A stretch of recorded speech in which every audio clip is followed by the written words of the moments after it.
Agora, com a palavra, Diego Cheruli, advogado e professor especialista em Direito Previdenciário na graduação, pós-graduação e cursos de especialização junto a diversos institutos educacionais. Atualmente ocupa os cargos de segundo secretário e diretor de assuntos parlamentares do Instituto Brasileiro de Direito Previdenciário, o IBDP, e secretário-geral do IBDPrev. Foi vice-presidente da Comissão de Seguridade Social da OAB-DF na gestão 2015-2018. Obrigado a todos, obrigado pelo convite. Petros, inicialmente agradeço o Sindileges, na sua pessoa, pelo convite, e estendo também um agradecimento à Magda, que me ligou pessoalmente para fazer o convite. Obrigado, e é uma honra para mim estar aqui com vocês. Coube a mim hoje, né, Petros, vocês deixaram meio que um trem complicado para eu discutir, que é a parte jurídica. Muito se falou que hoje da parte econômica, de cálculo, de tudo, mas pouco se aliou o fato social à norma, à necessidade econômica em cima da norma, né? Nós vemos muito a necessidade de vamos economizar, precisamos economizar, mas o que isso vai gerar de efeito jurídico e social futuro? Porque o direito tem essa característica boa e bonita, de unir o social com o jurídico e com o econômico. E isso me traz à tona e traz a necessidade de chamar a atenção para a nossa ordenação constitucional. A nossa ordenação constitucional coloca a Previdência Social, coloca a Seguridade Social dentro do patamar da ordem social. Sem ordem social não tem desenvolvimento econômico, não tem desenvolvimento social. E a ordem social parte da distribuição de renda, a ordem social parte de uma série de fatores que precisam ser analisados em conjunto com a parte econômica. De antemão, já digo para vocês, sou a favor da reforma da Previdência também, creio que ela deve ser feita, critérios devem ser alterados, mas com responsabilidade. O que se vê, como foi citado pelo Dr. Psitec, é um atropelo de informações, um atropelo de publicidade enganosa, feita pelo próprio Estado, né? Inclusive o Sindileges entrou com ações contra a propaganda do Estado durante o governo Temer, que é uma propaganda mentirosa e que não traz toda a verdade e necessidade de reforma. Muitas dessas vezes, essas propagandas são financiadas por uns sistemas capitalistas que têm o interesse de capitalizar a Previdência Social ou de reduzir o valor da renda média para que a capitalização tome fôlego. A capitalização é essencial? Sim, precisamos ter a capitalização, ela já existe, tanto que ela está lá no artigo 202 da Constituição.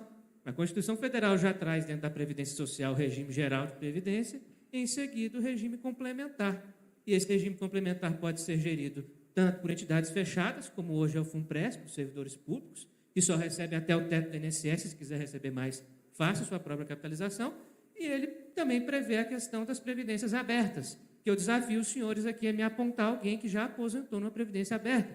Previdência aberta é aquela fornecida pelos bancos.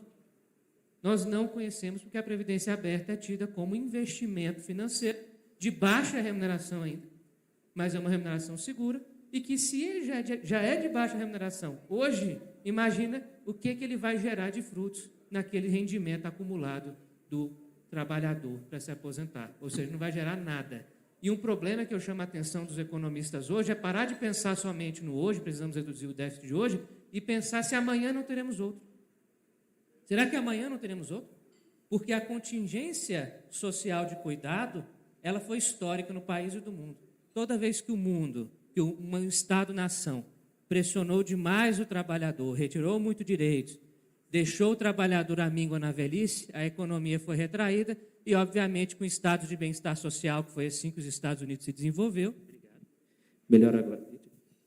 Se desenvolveu até com o welfare state norte-americano, que é, inclusive, utilizado até hoje naquele estado que todos nós temos com referência, alguns até colocam a própria imagem da empresa como estátua da liberdade, e se diz brasileiro, mas nós temos aí uma questão importante. Eles utilizam o estado de bem-estar social com base na reafirmação da confiança legítima.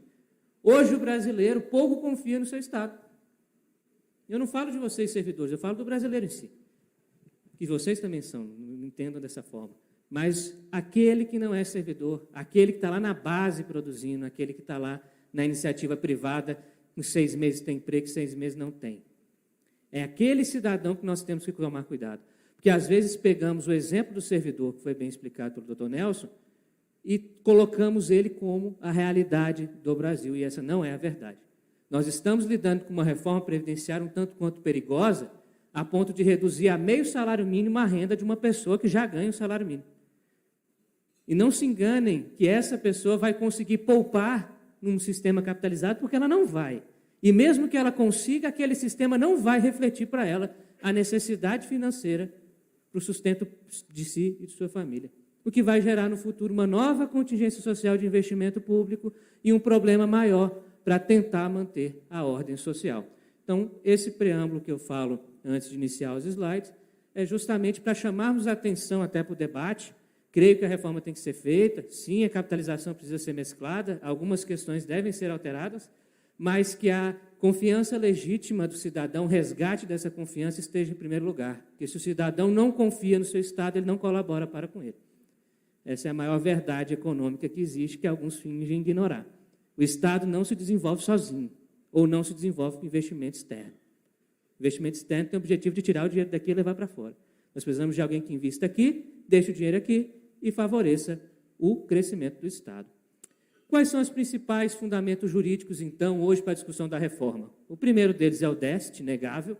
Existiu aí a CPI da Previdência, existe gente até hoje dizendo que não existe o déficit, existe sim. A própria Anfip fez cálculos históricos aí, avaliando a Seguridade Social, numa sistemática de cálculo, onde discordamos dos números mostrados aqui, porque entendemos que na Seguridade Social só incide a previdência do servidor e não a previdência, só a previdência do regime geral e não a previdência do regime próprio, que tem outro financiamento, outras regras, outras situações, e muito menos dos militares. O cálculo feito pelo governo engloba todo mundo dentro do cálculo da Seguridade Social e só contando com as contribuições da Folha ou a contribuição previdenciária direta, que deixou de existir com a emenda 20 de 98. Hoje, a Seguridade Social, todas as suas fontes servem para financiar tudo. Obviamente, tem rendas destinadas, mas o orçamento foi superavitário até o ano de 2015, segundo o levantamento da Anfip. 2015 para cá, de fato, o orçamento chegou a ser deficitário, e esse é um problema sem retorno, né? Então, nós precisamos pensar nisso, como reduzir esse déficit e como, ao mesmo tempo, garantir paz social, ordem social e confiança legítima. O segundo ponto é a inversão da pirâmide demográfica, que perdeu um pouco de espaço nessa discussão, mas que hoje foi trazida por um dos palestrantes, que diz claramente que nós temos aí um contingenciamento maior de pessoas idosas, perceptoras de benefícios, dependentes do Estado, em relação aí a quem está trabalhando. Esse também é um problema social importante que devemos avaliar. Como resolver isso? Implantando uma idade mínima? Talvez. Valorizando o sistema de pontos que foi criado pela regra 85/95, que traz uma idade mínima tácita e que, ao mesmo tempo, incentiva a contribuição? Talvez também, mas muitos são contra a regra de pontos e querem impor uma idade mínima que é uma política, uma proposta pouco social, que não tem muito apelo social. Necessidade de adequação do sistema na evolução jurídico-legislativa, né? Em comparação aos países da OCDE, precisamos evoluir o nosso sistema, porque, segundo alguns, ele está defasado de acordo com alguns outros países, e o tal do fim dos privilégios, que foi a última tratativa ou tentativa publicitária do governo federal na gestão anterior de convencer a sociedade. E os privilegiados, segundo eles, são os servidores públicos. Num comparativo internacional, apenas para guiar aqui até a discussão que vai surgir depois de mim, nós temos alguns índices que eu quis trazer para vocês para tentar aclarar algumas relações. Porque dizem, o Brasil é bem diferente, o Brasil está atrasado na Previdência. O Brasil é uma orca, um peso, uma baleia branca, né? E, na verdade, não é. Nós vamos ver o seguinte, o índice da desigualdade de desenvolvimento humano, o índice internacional, no comparativo, a maior parte dos países da OCDE, né, que serve de inspiração aí para essa análise comparativa, estão classificados como IDH muito elevado, né? O Brasil, inclusive, está nessa situação. Esse IDH é calculado pelo PNUD, né, o Programa das Nações Unidas para o Desenvolvimento. O Brasil é classificado, como eu disse, com IDH elevado e encontra-se numa lista bem tranquila. Nosso IDH é melhor, né, assim, está abaixo do Uruguai, do Panamá, da Costa Rica. Nós estamos abaixo aí do IDH do México. mas nós temos que agradecer a Deus por estarmos melhor que o Azerbaijão, que a Ucrânia, que o Peru, que a Argélia, que a Albânia. Então, nosso IDH ainda é muito baixo para acharmos que o brasileiro vive o mesmo sonho norte-americano. Estamos longe até porque não temos a mesma remuneração e o mesmo salário. E isso pouco se discute. Vamos reduzir a proteção social, mas não vamos reduzir o salário, não vamos reduzir a retribuição e a redistribuição de renda, né? O outro comparativo internacional é quanto à expectativa de duração de aposentadoria. E nós vemos que o Brasil está, dentro dos países da OCDE, em média aí, de 13,4 anos. Né? O brasileiro, depois de aposentar, recebe por 13,4 anos, enquanto a média dos outros países da OCDE é de 17,6 anos de percepção de aposentadoria. Ou seja, nós estamos ainda abaixo da média em termos de percepção de aposentadoria. Isso é efeito do IDH, que se diz elevado, mas nós estamos naquela linha ali. E no outro comparativo internacional, a expectativa de vida saudável após a aposentadoria. No Peru, na Itália, por exemplo, é de 73 anos e no Peru é de 67 anos. Tá? No Brasil, 64 anos. O que significa isso? Até os 64 anos, o brasileiro tem, em média, uma saúde saudável. No Peru, até 73 anos, ou 67 anos, e na Itália, 73 anos. Ou seja, nós ainda estamos muito abaixo também nesse indicador. E o último é o índice de Gini, é um índice que mede a concentração de renda. Esse índice, os cálculos dele, dizem que se ele for inferior a 0,30, o Estado pode ser considerado um Estado igualitário. E no Brasil, o nosso é 0,51, e ele ocupa a primeira posição dentro do país da OCDE em desigualdade de renda. Ou seja, nós somos o país que mais retém renda na mão de poucos. E nós estamos discutindo como reduzir mais isso por meio do sistema que maior distribui renda. Tá? Isso não significa que eu sou contra a reforma, repito, tá? Mas que nós temos que ter cuidado com as discussões para não piorar esses índices e piorar a realidade econômica do país.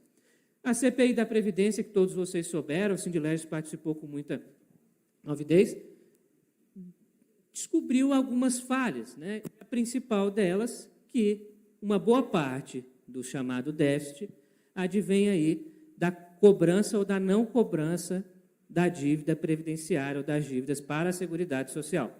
O senador Paulo Paim, que foi o presidente da CPI, convocou todos os grandes devedores a prestar esclarecimentos e todos eles prestaram suas informações. Alguns, de fato, existe o valor já penhorado, já garantido no processo judicial, outros não. E esse valor já garantido não entra na conta porque ele está na conta do judiciário e não está na conta do Estado. E aí, quando se vê em políticas de pente fino, em momentos de pente fino como o atual, essa nova proposta do Bolsonaro, nós temos uma discrepância, porque verificamos o fraudador só como segurado e nunca como contribuinte. Por que aquele contribuinte também não é visto como um fraudador e não sofre a mesma repressão que os segurados vêm sofrendo no regime geral? Por que não se cria um programa para tentar agilizar esses processos judiciais e resolver essas execuções fiscais com satisfação, ao invés de ficar buscando só o segurado? E aqui eu corrijo uma informação que foi prestada, até porque é uma informação que corre na internet, que corre nas redes, que a pente fino do governo Temer aí cessou 80% dos benefícios, que 80% dos beneficiários eram fraudadores. Isso é mentira. E falo de própria experiência. Eu tenho um escritório de advocacia, como vocês sabem, sou especialista e atuo no regime geral. E no meu escritório, de todos do pente fino, eu não perdi nenhuma ação na justiça. Uma coisa é cessar na via administrativa e usar aquilo como dado. Outra coisa é apoiar esse dado com o custo que teve para restabelecer esse benefício no judiciário e o custo social da confiança legítima. E isso ninguém calcula. O TCU fez um cálculo agora contra isso, dizendo que a judicialização é um dos problemas da Seguridade Social, porque uma boa parte dos benefícios são concedidos pela via judicial, os benefícios por incapacidade. De fato são, porque a justiça, pelo próprio nome dela diz, faz justiça. E o INSS não vem fazendo. E eu mostro para vocês casos absurdos de pessoas em situações deploráveis que o INSS considera apto ao trabalho. E eu cito aqui um caso só de um cidadão, Petros, segurança armado, teve câncer no reto. Como meio de tratamento, teve que retirar o reto inteiro, 54 anos de idade, incontinência fecal e usando fraldão, pai de 3 filhos. O INSS diz que ele está apto. No processo judicial, a perita do juízo também diz que ele estava apto, desde que trabalhe ao lado do banheiro, com essa observação. É esse o pente fino que nós estamos vendo, pessoal. Não é essa realidade de fraudes. E o judiciário, segundo informações que obtive do próprio TRF de Brasília, no ano de 2016, restabelece 70% das ações judiciais. 70% das ações judiciais são, em primeira ou segunda instância no TRF, julgadas procedentes ou parcialmente procedentes. Então, esses dados do pente fino são equivocados e eles hoje fundamentam este novo pente fino que veio com uma medida provisória lançada na sexta-feira, que é a MP 871. A MP 871, de novo, cria um embaraço ao tratar o segurado, o trabalhador, o contribuinte, como um fraudador. A percepção de boa-fé morreu. Hoje, o cara que chega no INSS, ele é um fraudador. E ele tem que ser preso, porque ele está fraudando.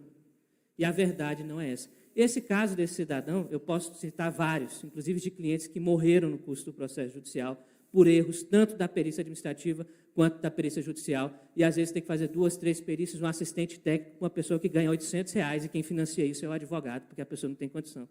E o advogado e a justiça estão fazendo justiça, enquanto o Estado está fazendo economia às custas do direito e da confiança dos outros, né?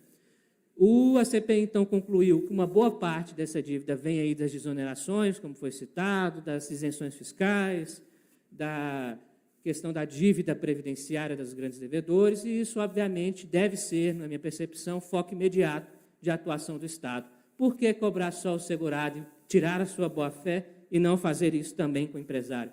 Vai afetar a confiança do empresário do Brasil? É a mesma situação que nós temos hoje com os planos de saúde.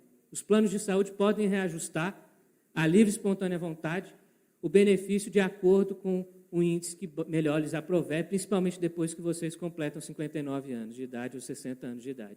E muitas das vezes esse plano se torna insustentável para ser pago. Eu falo de saúde porque está dentro da Seguridade Social, está dentro da discussão. E nesse âmbito, o Judiciário, o STJ, entendeu que pode ser feito esse reajuste, mesmo que nós tenhamos uma lei federal, que é o Estatuto do Idoso, que a proíbe. Que proíbe esse reajuste em razão da idade. E por que ele decidiu dessa forma? Numa audiência pública no Senado, onde eu tive a oportunidade de participar nesse tema, eles falaram, mas nós não temos um lucro suficiente para garantir a nossa estabilidade. E alguém falou assim, então vai embora. Porque a Qualicorp foi a empresa mais lucrativa da América Latina. Se não está bom, vai embora. Por que nós temos sempre que acariciar tanto investidores externos que não deixam seu patrimônio no Brasil? E ao falar de capitalização, o modelo do Chile que é utilizado, eu até trago uma informação, o IBDP, como a maioria de vocês sabe, é um instituto nacional que congrega cientistas e técnicos em previdência social e seguridade social. E nós fizemos um estudo no Chile, em loco, recentemente, com a nossa ex-presidente Jane Berwang, que foi até o Chile, Petros, para verificar o que estava acontecendo. E lá ela descobriu um dado, que vocês já sabem, que não está custeando, que os idosos estão se suicidando, e que o dinheiro da capitalização da previdenciária do Chile não está no Chile, está fora. Então, aquela ideia de capitalização, o dinheiro vai ficar no Brasil, isso vai servir como investimento, de fato, se isso vier, pode até ser que seja algo a se pensar. Mas se for para ser tratado como o Chile tratou, e exportando, tirando dinheiro de dentro do próprio país, aí realmente é ajoelhar para morrer. Reforma em relação aos servidores públicos já foi falado, até para caminhar para o fim. Nós não temos muito o que fazer, até porque os servidores já estão limitados no teto, caso queiram, vão aderir ao FUNPRESP ou não, né? E ainda assim são chamados de privilegiados, mas aqueles anteriores à reforma, e esses servidores são só a partir de 2013. Mexer nas regras anteriores de quem já está aposentado vai gerar um descompasso jurídico importante e muito perigoso. Tá? Então, não tem como mexer naqueles que já estão aposentados e naqueles que vão se aposentar, em especial quem entrou depois de 2013, as regras já estão estabelecidas. Tá? Então, Então, não tem mais, como eu disse, o que igualar. Vamos ver aqui, mas não tem mais nada para falar aqui, não. Os militares aqui, como eu disse para vocês, só uma curiosidade, o governo Bolsonaro, não sou a favor nem contra, né? É bom em comparar o Brasil com os Estados Unidos, o Temer também fazia isso. Então, a proposta que fica, vamos igualar a previdência dos militares igual dos Estados Unidos. Recentemente, eles tiveram uma reforma, onde eles também foram capitalizados, e eles recebem uma média das últimas 36 remunerações, multiplicado por um coeficiente, que é de 2% por tempo de contribuição. Então, se o cidadão tem 30 anos de contribuição, ele vai receber 60%. Caso queira, ele tenha sua previdência capitalizada. É uma proposta que merece ser analisada, tá?